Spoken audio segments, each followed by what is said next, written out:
Welcome to question hour. Visakha steel plant ప్రమాదం కార్మికుల కుటుంబాల్లో తీరని విషాదం నింపింది. నష్టపరిహారం ఇచ్చినంత మాత్రాన బాధిత కుటుంబాలకు న్యాయం జరుగుతుందా? విశాఖ స్టీల్ ప్లాంట్ ప్రమాదంలో మరణాలకు బాధ్యులెవరు? ఎన్ని ప్రమాదాలు జరిగినా ప్రజాప్రతినిధులు పరామర్శలతోనే సరిపెడుతున్నారా? అసలు సమస్యకు పరిష్కారం ఏంటన్నది ఎందుకు కనుక్కోలేకపోతున్నారు? కార్మికుల మృతిపైన రాజకీయమేనా? స్టీల్ ప్లాంట్ లో ప్రమాదం జరగడం ఇదే మొదటిసారి కాదు. ప్రమాదం జరిగిన ప్రతిసారి పరిహారం చెల్లించి చేతులు దులిపేసుకుంటున్నారా?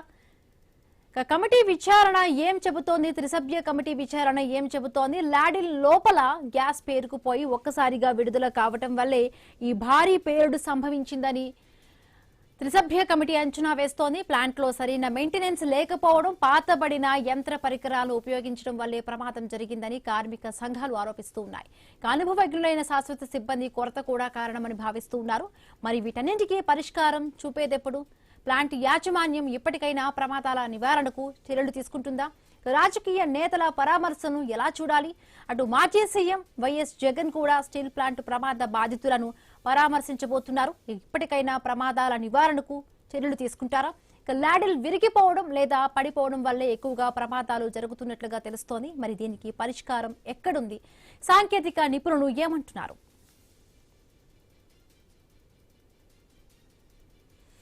విశాఖ స్టీల్ ప్లాంట్ లో అంతులేని విషాదాలు జరుగుతూ ఉన్నాయి. గతంలో కూడా ఇలాంటి ప్రమాదాలు జరిగాయి. ఇప్పుడు మృతుల సంఖ్య 9కి చేరుకుంది. మొత్తంగా కూడా మొదటి నుంచి కూడా ఈ విశాఖ స్టీల్ ప్లాంట్ లో పనిచేసే కార్మికులందరూ కూడా అక్కడ పనిచేసే 27 చిన్న చిన్న ప్రాబ్లమ్స్ ఉన్నాయంటూ కూడా సాంకేతికంగా కూడా అక్కడ కంప్లైంట్ చేసినా కూడా అటు స్టీల్ ప్లాంట్ యాజమాన్యం సరిగ్గా దీన్ని పట్టించుకోలేదు. ఇంకొకటి అనుభవజ్ఞుడైన అంటే వాళ్ళకి ఎక్కువ సాలరీస్ ఇవ్వాల్సి వస్తుంది కాబట్టి ఇప్పటికే స్టీల్ ప్లాంట్ అప్పుల్లో ఉంది. ఆ కారణంగా కూడా వాళ్ళందరినీ తొలగించి కొంత అనుభవం లేని కొత్త వాళ్ళ టెక్నీషియన్స్ తో కూడా వాడడం వల్ల మొత్తంగా కూడా ఈ ప్రమాదం జరిగిందంటూ కూడా ప్రాథమికంగా కూడా అంచనా వేస్తున్నారు. ఇంకొకటి దీనికి సంబంధించి కూడా ఈ ఏదైనా ప్రమాదం జరిగినప్పుడు చనిపోయాక వరుసపెట్టి రాజకీయ నేతలందరూ కూడా ఇలాంటి సిచ్యువేషన్స్ జరుగుతున్నప్పుడు కూడా వెడుతూ ఉండరు. నిన్న లోకేష్ కూడా మంత్రి లోకేష్ ని పరామర్శించినప్పుడు కూడా అక్కడ కొంత ఈ కార్మిక సంఘాల నేతలు కొంచెం ఆయన కూడా ఒకంత అసహనం వ్యక్తం చేస్తూ ఇలాంటి టైంలో రాజకీయాలు చేయొద్దంటూ కూడా వాళ్ళపై కూడా కొంత అసహనం వ్యక్తపరిచారు.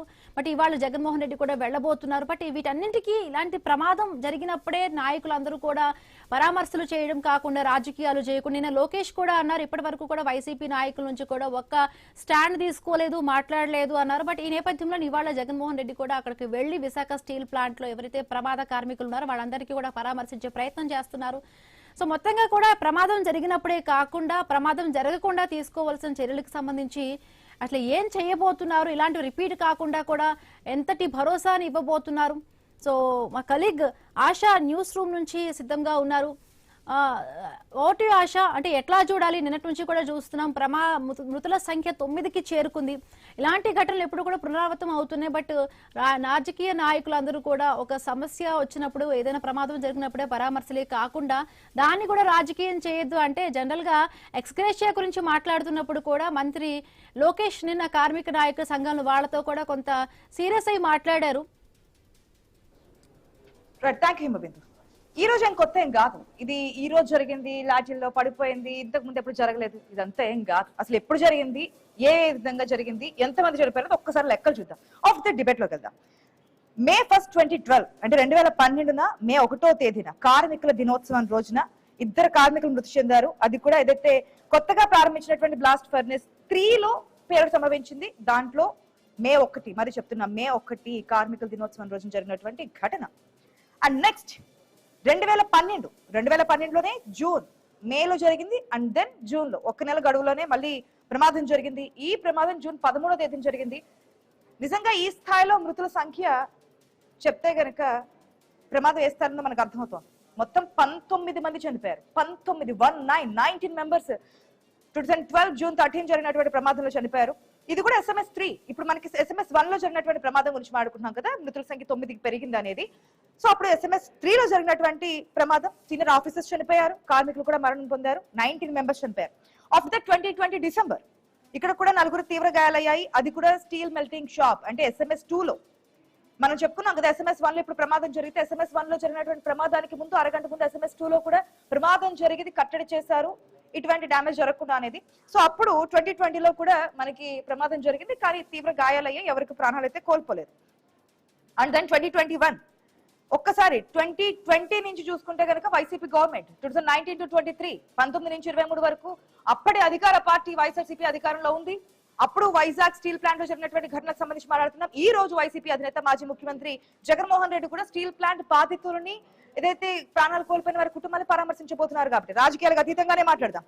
అండ్ దెన్ 2021 లో ఒకరు చనిపోయారు మెల్టింగ్ యూనిట్ లో. లాడిల్ ప్రమాదం ఏదైతే ఇంతకు ముందు మనం ఆడుకున్నామో, లాడిల్ దాన్ని తీసుకెళ్లేటువంటి లిక్విడ్ ని తీసుకెళ్లేటువంటి లాడిల్ ఏదైతే ఉందో ఆ ప్రమాదంలో చోటు చేసుకుంది, 4 గాయాలయ్యాయి, ఒకరు చనిపోయారు 2021 లో.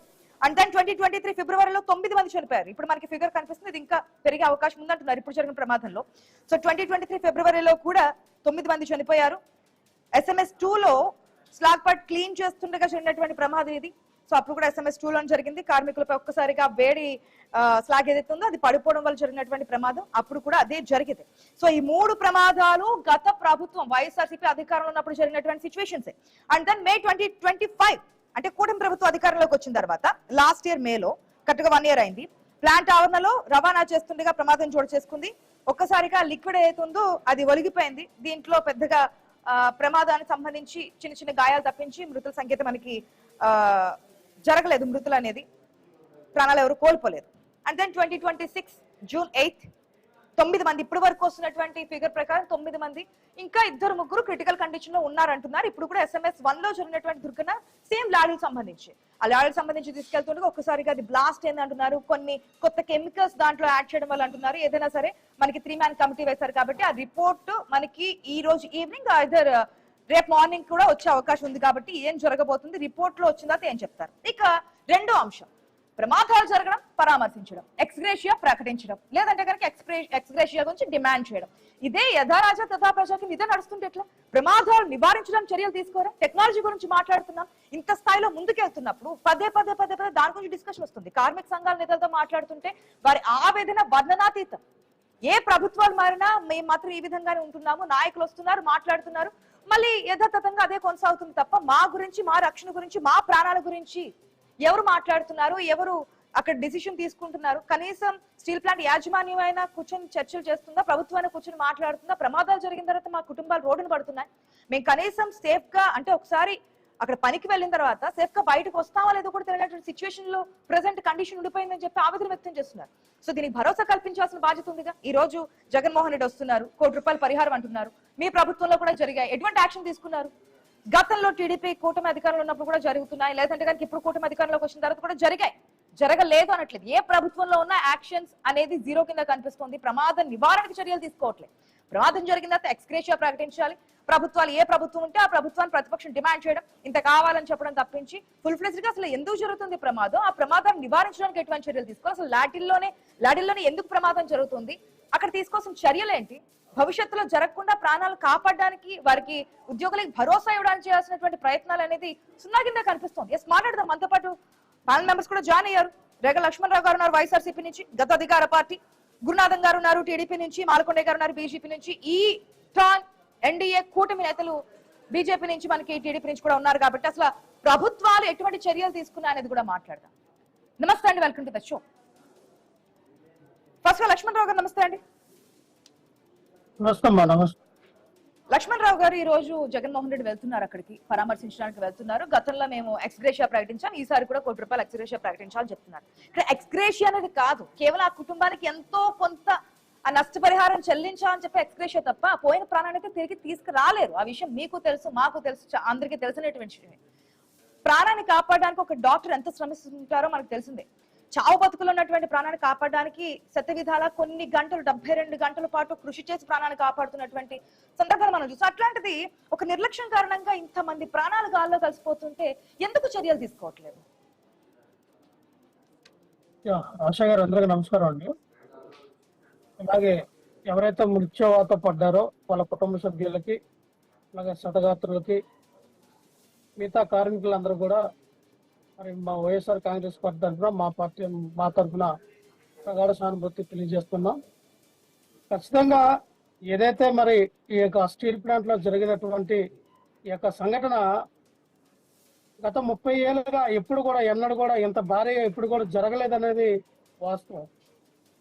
అయితే మీరు ఇంటర్వ్యూస్ లో 2023లో 9 మంది చనిపోయారు అన్నారు. 2023లో 9 మంది చనిపోయినట్టు నాకు తెలిసినంత వరకు కూడా ఎక్కడ అది అది SMS 2 లో జరిగింది. స్లాగ్ బట్ క్లీన్ చేస్తుండగా చోటు చేసుకున్నటువంటి ప్రమాదం, ఎక్కడ ఒకసారిగా వేడి స్లాగ్ ఏదైతే ఉందో అది పడడం వల్ల చోటు చేసుకున్నటువంటి సిచ్యువేషన్ 9 మంది ప్రాణాలు కోల్పోయారు అనేది ఇన్ఫర్మేషన్. చెప్పండి. ఎక్కడ జరిగినా అప్పుడు 2023లో అంటే నేను జనసేన పార్టీలో ఉన్నా. నేను జనసేన పార్టీలో ఉన్నా, ప్రతిపక్ష పార్టీలో నేను ఉన్నాను కాబట్టి ఎస్ నేను నాకు తెలిసినంత టీవీ డిబేట్ లో అటువంటి సందర్భం నేను చూడలా. నేను ఎక్కడ కూడా అటువంటి విధానాన్ని నేను ఎక్కడ కూడా వినలేదు కూడా. సో అది మరి మీరు మీకు ఏ రకమైనటువంటి సోర్స్ తో మీరు మాట్లాడారో నాకే తెలియదు, కానీ మా దగ్గర ఉన్నటువంటి ఇన్ఫర్మేషన్ ప్రకారమే మాట్లాడుతున్నాము.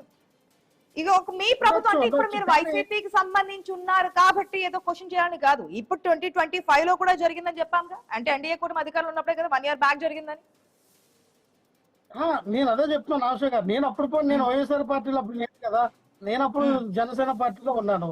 సో నేను ఎప్పుడు కూడా ఇటువంటి ఆ విషయంపై నేను ఎప్పుడు కూడా ఎక్కడ మాట్లాడిన విధానం నాకు కనబడలేదు. కానీ ఏదేమైనా సరే ఇప్పుడు జరిగినటువంటి ఈ సందర్భం అంటే 15,000 డిగ్రీల సెల్సియస్ తో ఉన్నటువంటి ఒక లావా ఏదైతే ఒక మెల్ట్ అయినటువంటి ఒక 1500 కాదు 1540 1500 డిగ్రీలు 15,000 కాదు 1500 1500 సెల్సియస్ ఏదైతే అంటే అటువంటి తీవ్రమైనటువంటి వేడి గల లావా ద్రవం ఏదైతే మరి ఆ యొక్క మెటల్ కరిగించినటువంటి లావా ఏదైతే మరి మన ఆ యొక్క కార్మికుల మీద పడి ఏదైతే మృత్యువాతకు గురయ్యారో మరి ఆ కుటుంబాలన్నింటిలో కూడా ప్రభుత్వం ఆదుకోవాల్సిన పరిస్థితి ఎంతైనా ఉంది. అలాగే అంటే గతంలో మేమేదైతే అచ్యుతపురం అదే అనకాపల్లి అచ్యుతపురంలో జరిగినటువంటి వ్యవహారం ఏదైతే మరి ఆ రోజున గ్యాస్ లీక్ అయ్యి చనిపోయిన వ్యక్తులకు కూడా ₹1 కోటి మేము చెల్లించడం జరిగింది. ఆ యొక్క ఎవరైతే మృత్యువాత చెందారో వాళ్ళందరూ కూడా ఇవ్వడం జరిగింది. సో మేము అది కూడా చెప్తా ఉన్నాం, మీరు ఇచ్చినటువంటి 25 లక్షలు కానీ 10 లక్షలు కానీ లేదా వాళ్ళకి ఇచ్చినటువంటి నష్టపరిహారం గురించి డిమాండ్ చేస్తున్నారు. నష్టపరిహారం చాలా మళ్ళీ నెక్స్ట్ ప్రమాదంలో మరికొంతమంది ప్రాణాలు కోల్పోయిన ఓకేనా అప్పుడు నష్టపరిహారం గురించి డిమాండింగ్ ఉంటుందా? డిమాండ్ చేస్తారా? ఆశా గారు ఎన్ని జాగ్రత్తలు తీసుకున్నా ఎంత రకంగా ఇదున్నా పెద్ద పెద్ద భారీగా ఉన్నటువంటి ఒక పరిశ్రమలో ఖచ్చితంగా అది అన్ఎక్స్పెక్టెడ్ జరిగేవి, ఎవరు కావాలని చేసేవి ఉండవు కదండి. ఇప్పుడు ఒక ప్రాణాలు ప్రమాదానికి సంబంధించి వైఎస్ఆర్సీపీకి ఏమీ లేదు, కేవలం నష్టపరిహారం 10 లక్షలు కాదు ₹1 కోటి అన్నది మీ డిమాండ్ అంతేనా? నో నో నో నో మేము మళ్ళీ ఇటువంటి సంఘటన పునరావృతం అవ్వకుండా చర్యలు తీసుకోవాలని చెప్తూ ఉన్నాం. ఎందుకంటే ఇప్పుడు ఏదైతే స్టీల్ ప్లాంట్ లో పనిచేసినటువంటి అనుభవజ్ఞులైనటువంటి వ్యక్తుల్ని VRS రూపంలో చాలా మందిని కూడా అర్ధాంతరంగా మీరు జాబ్ కి రిజైన్ చేయండి అని చెప్పి వాళ్ళని జాబ్ లో నుంచి తీసేశారు. ఇప్పుడు చాలా మంది కూడా అసలు పని మీద అవగాహన లేనటువంటి కార్మికులు ఉన్నారు, కొత్తగా చేరినట్టు కార్మికులు ఉన్నారు. వాళ్ళకి పని గురించి తెలియకపోవచ్చు, ఆ యొక్క టెక్నికల్ ఇష్యూ వాళ్ళకి తెలియకపోవచ్చు, ఏ రకంగా విధానాన్ని ముందుకు తీసుకెళ్లాలనే విషయం తెలియకపోవచ్చు. సో అందువల్లనే ఇటు భారీ ఎత్తుగా జరిగింది. సో అనుభవం కలిగినటువంటి కార్మికులు ఉండాలి వాళ్ళకి, ఎందుకంటే 30-40 సంవత్సరాల నుంచి వాళ్ళకు ఉన్నటువంటి అనుభవంతో పనిచేస్తూ ఉంటారు కాబట్టి. సో ఇప్పుడు పవన్ కళ్యాణ్ గారు ఏమన్నారు, మీరు ఏదైతే కార్మికుల యొక్క సమస్యలు నాకు చెప్పారో నాకు తెలియదు, నాకు అంత అనుభవం లేదు, దానిపైన నాకు అవగాహన లేదన్నారు. ఆయన నిజాయితీగా ఒప్పుకున్నాడు, ఎందుకంటే నిజంగా నీకు తెలియదు. సో అక్కడ ఒక భారీ పరిశ్రమ శాఖ మంత్రి గాని కార్మికుల శాఖ మంత్రి గాని అక్కడ అటెండ్ అవ్వాలి, కానీ ఎడ్యుకేషన్ మినిస్టర్ వెళ్ళిపోయారు, హోమ్ మినిస్టర్ గారు వెళ్ళిపోయారు, డిప్యూటీ సీఎం వెళ్ళిపోయారు. అక్కడ పరిశ్రమ శాఖ మంత్రి లేడు, కార్మికుల శాఖ మంత్రి లేడు, ఎవరు లేరు. అంటే కనీసం వాళ్ళ మంత్రి వాళ్ళకి జరిగినటువంటి సంఘటన వాళ్ళ మంత్రివర్గంలో ఉన్నటువంటి వ్యక్తులు కూడా ఆ ప్రయత్నం లేదా, లేకపోతే ఆ శాఖల మీద వాళ్ళకి అవగాహన లేదా ఏంటంటే నాకు అర్థం కావట్లా. లేదంటే మళ్ళీ ఇక్కడ రాజకీయాలు అన్ని విషయాలు ఉండొచ్చు, కానీ ప్రజల ప్రాణాల విషయంలో రాజకీయాలు కాదు. ఎప్పుడైనా సరే ఇటువంటి దుర్ఘటనలు జరుగుతున్నప్పుడు జరగకుండా తీసుకోవాల్సిన చర్యల గురించి మాట్లాడదాం. ఎస్, గతంలో జరిగాయి, కాదనట్లేదు. 2012 ఉమ్మడి రాష్ట్రంలో ఉన్నప్పుడు జూన్ 13వ తేదీన 19 మంది చనిపోయారు. ఆ రోజు నాడు కూడా లాడిల్ విఫలం కావడం వల్లే, కేవలం లాడిల్ విఫలం కావడం వల్లే ఆ లిక్విడ్ 1500 సెల్సియస్ ఏదైతే ఉందో ఆ వేడి లిక్విడ్ ఒకసారిగా పడిపోవడం వల్లే అప్పుడు కూడా చనిపోయారు. ఇప్పుడు జరిగింది ఇంతకు ముందు జరగలేదని కాదు, లాడిల్ విఫలం కావడం వల్ల జరుగుతున్నటువంటి ప్రమాదాలు మనం గమనిస్తున్నాం. ఒకసారి ప్రమాదం జరిగిన తర్వాత రెండోసారి జరగకుండా ఉండేందుకు చర్యలు తీసుకోవాలి. కార్మికులతో మాట్లాడుతున్నప్పుడు ఇదే క్వశ్చన్ చెప్తున్నారు కదా, మా గురించి పట్టించుకోవట్లేదు, మా ప్రాణాల గురించి పట్టించుకోవట్లేదు, మా డిమాండ్లు వినట్లేదు, ఇదే కదా వస్తుంది. ప్రస్తుత ప్రభుత్వం గురించి కూడా మాట్లాడదాం. నమస్తే అండి మాల్కొండ గారు, మళ్ళీ టైం ఇస్తాను. ఒకసారి వాళ్ళ వెర్షన్ తీసుకున్న తర్వాత మళ్ళీ మీకు సమయం ఇస్తాను, ఒక నిమిషం వెయిట్ చేయండి. మాల్కొండ గారు నమస్తే అండి. నమస్తే మేడం గారు, ఆశా మేడం గారు నమస్తే. ఇవాళ చెప్పండి. ఇవాళ మనం స్టీల్ ప్లాంట్ గురించి డిబేట్ పెట్టుకున్నాం. చాలా మంచి విషయం, సమయంలో మీరు ఈ డిబేట్ తీసుకున్నందుకు ఆశా గారు మీకు, మీ యొక్క ఐ న్యూస్ యాజమాన్యం వారికి, ప్రేక్షకులకు, డిబేట్ లో ఉన్నటువంటి మిత్రులు లక్ష్మణరావు గారు, అదేవిధంగా టీడీపీ నాయకులు పేరు గురునాథన్ గారు వారికి గురునాథన్ గారికి నాకు నమస్కారాలు తెలియజేసుకుంటూ, ఈరోజు కార్మికుల యొక్క ఏదైతే ఈ విశాఖ స్టీల్ ప్లాంట్ మనం సాధించుకున్నదే విశాఖ ఉక్కు ఆంధ్రుల హక్కు అని చెప్పి చాలా పెద్ద ఎత్తున పోరాటం చేసి సాధించుకున్నటువంటి పరిశ్రమ అనే విషయం రాష్ట్ర ప్రజలందరికీ తెలుసు. దానికి ఉండేటటువంటి ఒక గొప్ప సాధన అనేటటువంటిది మనం చూసాం. ఆ రోజు దానికి ఉండేటటువంటి కార్మికులతో పాటు ఆ పరిశ్రమ డెవలప్మెంట్ తో పాటు ఉద్యోగాలు యొక్క ఇండస్ట్రీ మేనేజ్మెంట్, ప్రభుత్వాలతో సంబంధించినటువంటి కోఆర్డినేషన్ తో బాగా నడుస్తుందని ఒక పక్క అనుకున్నప్పటికీ చాలా సార్లు నష్టాల్లో ఉన్నప్పుడు దాన్ని పూర్తిగా ఆదుకోలేనటువంటి పరిస్థితుల్లో అనేక ఉద్యమాలు జరిగినటువంటి పరిస్థితుల్లో ఆ ఉద్యమాల ద్వారా కార్మికులందరూ కూడా రోడ్డెక్కి ఆ యొక్క పరిశ్రమని సాధించుకోవడం కోసం చేస్తున్న ఉద్యమాన్ని స్పందించి గత ప్రధానమంత్రి నరేంద్ర మోడీ గారి కంటే ముందున్నటువంటి ప్రధానమంత్రి అటల్ బిహారీ వాజ్పేయి గారు పెద్ద ఎత్తున నిధులు ఇచ్చి ఆ పరిశ్రమని మూతపడకుండా కాపాడినటువంటి ప్రముఖ ప్రధానమంత్రిగా మనం అందరం గుర్తుపెట్టుకున్నాం. అయితే ఈ రోజు ఇందాక మీరు చెప్పినట్టుగా 2012 నుంచి ఏవైతే 2003, 2023, 2025, 2026 ప్రమాదాలు జరిగాయని చెప్తున్నటువంటి విషయం, ప్రమాదాలు జరగడం చాలా బాధాకరమైన విషయం. ప్రమాదాలలో కార్మికులు కోల్పోయినటువంటి విషయం చాలా బాధాకరమైన విషయం. వారి కుటుంబాలకి మనం ఏవి ఇచ్చినా తీరని లోటు అది. నిన్న జరిగినటువంటి ప్రమాదంలో కూడా 9 మంది కార్మికులు చనిపోయారు. వారి కుటుంబ సభ్యులందరూ కూడా పెద్ద ఎత్తున వారు బాధపడుతూ చూస్తున్నాం, టీవీల్లోనూ వస్తున్నటువంటి వార్తల్లో చూస్తున్నాం, విజువల్స్ ఇస్తున్నారు, వారి యొక్క బాధలు తెలుసుకుంటున్నారు. మన పత్రికా మిత్రులు కూడా అక్కడే ఉండి వాచ్ చేస్తున్నారు. ఏమైనా ఈ ప్రమాదం జరగడం చాలా దురదృష్టకరమైన విషయం. చనిపోయినటువంటి కుటుంబాలకి మనం కూడా అండగా ఉండాలి, ధైర్యంగా ఉండాలి. ఓకే, ఈ విషయాన్ని మొన్న కుమారస్వామి అంటే కేంద్ర మంత్రి వచ్చినప్పుడు కూడా చెప్పారు. ప్రైవేటీకరణ జరుగుతుందన్నప్పుడు కూడా కుమారస్వామి వచ్చారు, మాట్లాడారు, జరగదని చెప్పి హామీ ఇచ్చారు. ఇంతవరకు మనం చూసాం, మాట్లాడాం. బట్ ఏదైతే ఇప్పుడు ప్రెసెంట్ సిచ్యువేషన్ ఉందో దీనికి సంబంధించి ప్రమాదం జరిగిన ఈవినింగే కేంద్ర మంత్రి అయినటువంటి కుమారస్వామి వచ్చారు, నష్టపరిహారం ప్రకటించారు, ఒకరికి ఉద్యోగం అన్నారు, పిల్లలకి విద్య అన్నారు, క్వార్టర్స్ లోనే ఉండొచ్చని చెప్పారు. ఈ హామీలు ఓకే. నెక్స్ట్ ప్రమాదం జరగకుండా తీసుకున్నటువంటి చర్యలు ఏంటి అనేది, ఏం చర్యలు తీసుకుంటున్నారు? ప్రతిసారి ప్రమాదాలు కామనడం కాదు, ఒకవేళ ప్రమాదాలు ఎప్పుడైనా ఒకటి జరగడం రేర్ సిచ్యువేషన్స్ లో ఏదైనా జరగచ్చేమో, కానీ కార్మికులు చెప్తున్నటువంటి వెర్షన్ పూర్తిగా భిన్నంగా ఉందిగా.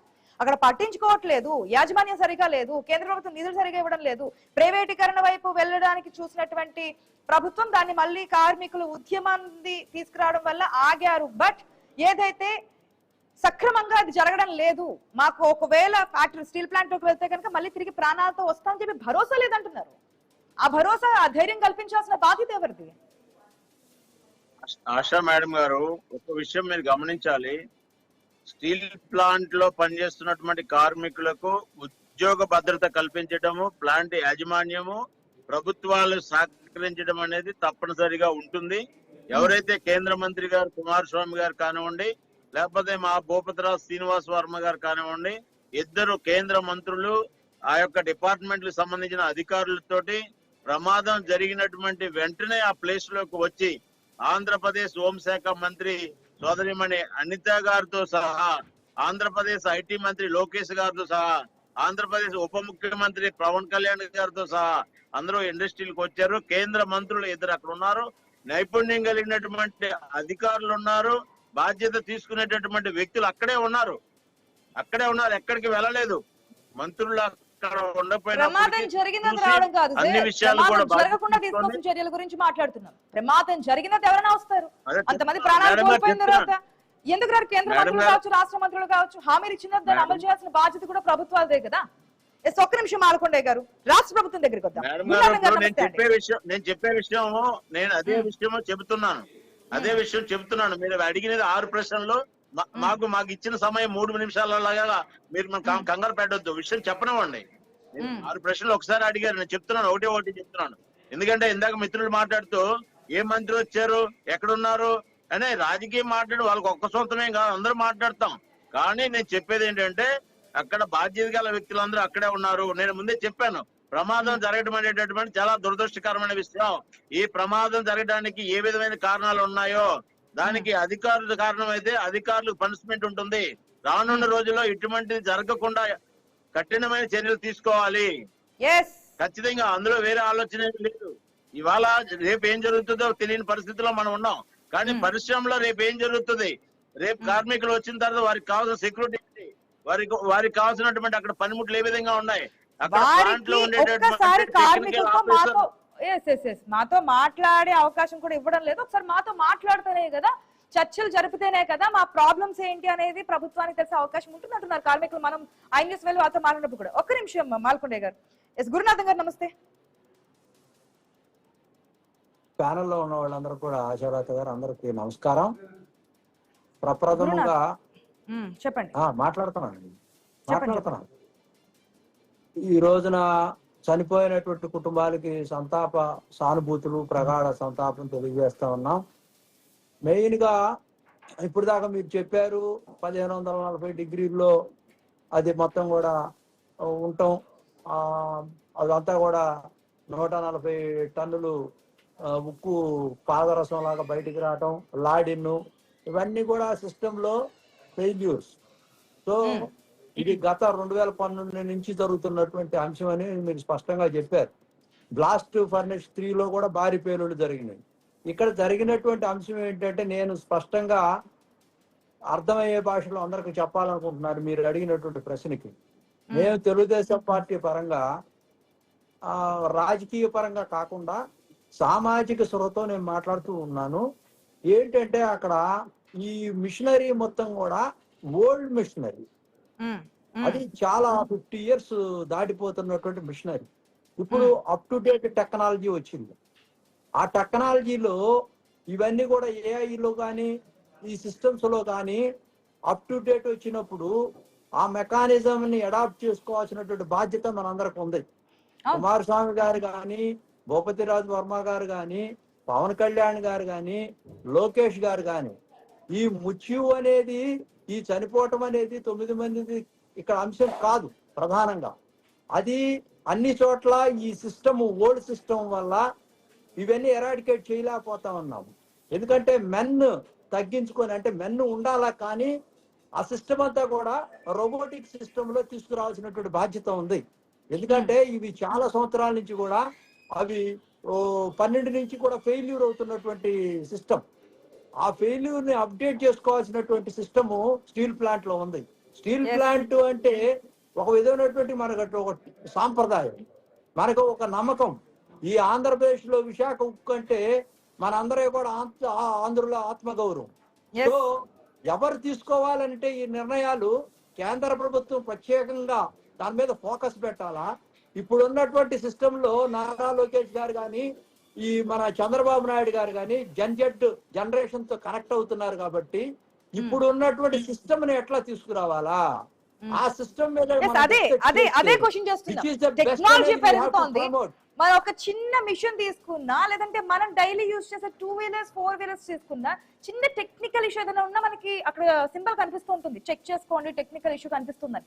సో ఇంత పెద్ద పరిశ్రమల్లో ఒక టెక్నాలజీ వస్తున్నప్పుడు, ఇంత డెవలప్ గా మనం ముందుకు వెళ్తున్నప్పుడు, డెవలపింగ్ కంట్రీ నుంచి డెవలప్డ్ కంట్రీగా అడుగులు వేస్తున్న తరుణంలో ఇంకా పాత పద్ధతులు, పాత యంత్రాలు కాకుండా దానికి ఇంకా టెక్నాలజీని జోడించి భవిష్యత్తులో ఈ ప్రమాదాలు జరగకుండా ఉండేందుకు చర్యలు తీసుకోవాలని కోరుతున్నాం. అదే నెక్స్ట్ ప్రాణాలు కోల్పోకుండా, ప్రమాదాలు జరుగుతూ ఉంటాయి ఇంత పెద్ద పరిశ్రమలు అంటే, జరగకుండా చర్యలు తీసుకోవాలి. ఇంతకన్నా పెద్ద పెద్ద పరిశ్రమలు నడుపుతున్నాయి పక్క దేశాలు, కానీ టెక్నాలజీ యూజ్ చేసుకుంటే ఎక్కడ చిన్న ప్రమాదం జరిగే ఛాన్స్ ఉందని చెప్పి ఇండికేషన్ వచ్చినప్పుడు అక్కడ వెంటనే చెక్ చేసుకుంటున్నారు, క్లియర్ చేస్తున్నారు. అటువంటి పద్ధతులు వచ్చినప్పుడు అటు కార్మికులు కూడా భరోసా ఉంటుంది, ధైర్యం ఉంటుంది, తమ ఏదైతే వర్క్స్ లోకి వెళ్ళడానికి కూడా వారు సాహసించి ముందుకు వెళ్ళడానికి ఆస్కారం ఉంటుంది. ఇప్పుడు భయాందోళనలో ఉంటున్నారు, దానికి నమ్మకం కల్పించండి, ధైర్యం కల్పించండి. ఏదైతే టెక్నాలజీని యూజ్ చేసుకొని అక్కడ ఏదైనా టెక్నికల్ ఇష్యూస్ ఉన్నా, ఏం ఉన్నా సరే వెంటనే రెక్టిఫై చేసే విధంగా, అండ్ దెన్ ఏదైతే వారు కార్మికులు కొన్ని డిమాండ్లు కూడా పెడుతున్నారు కాబట్టి దాని గురించి మాట్లాడే ఆస్కారం ఉంటుందేమో, వెయిట్ చేసి చూద్దాం. జరగాలని కోరుకుందాం మార్పు అనేది. Thank you so much debate లో పార్టిసిపేట్ చేసిన అందరికీ కూడా. ఇది వాళ్ళ question hour. Keep watching iNews. మీతోని మీ వెంట.